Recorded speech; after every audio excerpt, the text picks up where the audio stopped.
Hello everybody, Big Planes here, and today I have another update video for you on the American Airlines DC-10. Now before I get into this update, I want to give a shout out and a thanks to everybody who helps to support the channel over on Patreon. Thank you to all of my patrons who help to make these builds possible. If you want to go support the channel over there, I will leave a link in the description below. So, yeah, it's been a few days since the last update video, and I've made some progress on this. I haven't made progress on where I thought I would, but that is because I'm still waiting for parts. But that hasn't stopped me from continuing to work on this model and aim to get as much done of it as I can. So in the last video, I talked about the nose and the progress that I've made here, or the stuff that I was actually struggling with. I'm still waiting for parts for that, so as of right now, there hasn't been a whole lot of work done on this part of the plane since you last saw it, although I do still have a plan for how I'm going to do that. I just have to implement it. But that doesn't mean that I couldn't work on other parts of the plane, and obviously the part of the plane that I chose to work on was the fuselage. And now, as you can see, I'm going to back up a little bit here just so you can get some perspective on this. The vast majority of the fuselage is now done, and personally, this was something I have been looking very much forward to since I first started this build, because the fuselage was one of the main things holding me back and making it really difficult for me to actually ever build this plane. I've wanted to, believe it or not, build an American Airlines DC-10 for years, and the limitations of metallic silver curve slopes were the primary thing that was holding me back. And as of recently, I was able to get thousands of them by some miracle of God. So now I am actually able to build this plane, and I'm super excited because this plane has been on my bucket list for a very long time. But I thought that I would actually go ahead and build in some of that fuselage. Obviously, I still need to sculpt the top of the nose, and I still need to work on the underside, but I think I've covered that pretty extensively when that's going to happen. But yes, the fuselage up to about right here is done. Now, much beyond here, that the third engine, the number 2 engine, and the empennage is all built right here, so that will be done last. I know a lot of you are looking forward to that, but this will be done, it will be done last. And the next thing I will be working on after the fuselage is the nose. But yes, the fuselage technique on this one is different from any technique I've used previously, and I'm always trying to come up with the best solutions and the most solid solutions.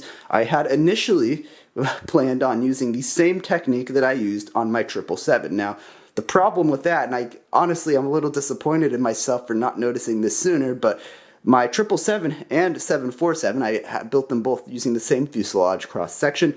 Both of those planes are 22 studs wide, and this plane is 20 studs wide. Now, for some reason, I did not make that connection until pretty recently that the technique I was going to use on this actually couldn't be used. It was 2 studs too wide, and it was not possible at all to narrow it without it looking really bad. So I completely went back to the drawing board and came up with a new design that I actually almost like more than the previous one. I think it's actually smoother, and it fits the 20 stud wide fuselage on this plane very well. And you can kind of see it up here towards the front. I'm going to get down lower here for you. You can see that's pretty much what it came down to, if this will focus. There you go.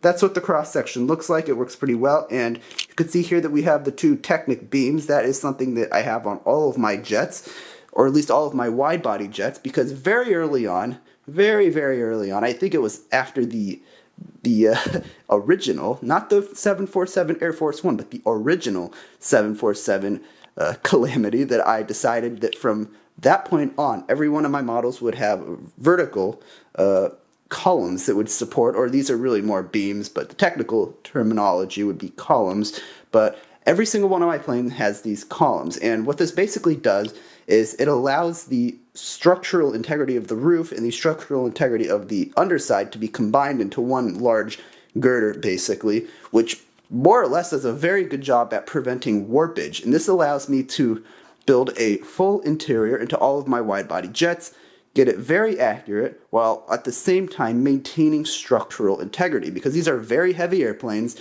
Some of them are very long, and if it weren't for these two beams up here at the front, this would have a tendency to warp. In fact, you would be seeing a large gap right here because the bottom side would be bending down and this would be bending up.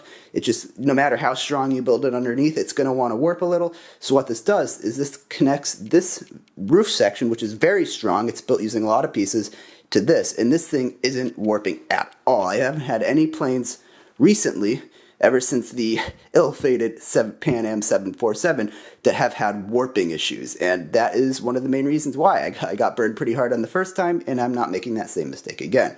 You can see that this system basically works by taking, the camera will focus, there we go, by taking these Technic pins right here, just standard 3 long pins, and they go through here and then they insert into that. Now these do go in all the way, but I've left them halfway out just for demonstration purposes, so I'm able to take this off.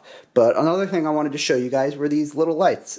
I know, very minor, but it's neat because these, just like on the real DC-10, they fold in and out, and this was something that I wanted to get right because that's one of those quirky little unique points with the DC-10 and the MD-11 later on that most of them didn't have. So enough of me talking, I'm going to show you some of the inside. I have also added interior lights. I know it might be a little tricky to see with this, but you can see I have interior strip lights running all the way down the length. I will add them to the last section and to the very front section when that comes. But enough of that. I'm going to show you one last little thing on the inside of the plane that I am excited to show you. Let's see if I can do this. I apologize for the shaky camera in advance because I am doing this one-handed. Well, here, all right.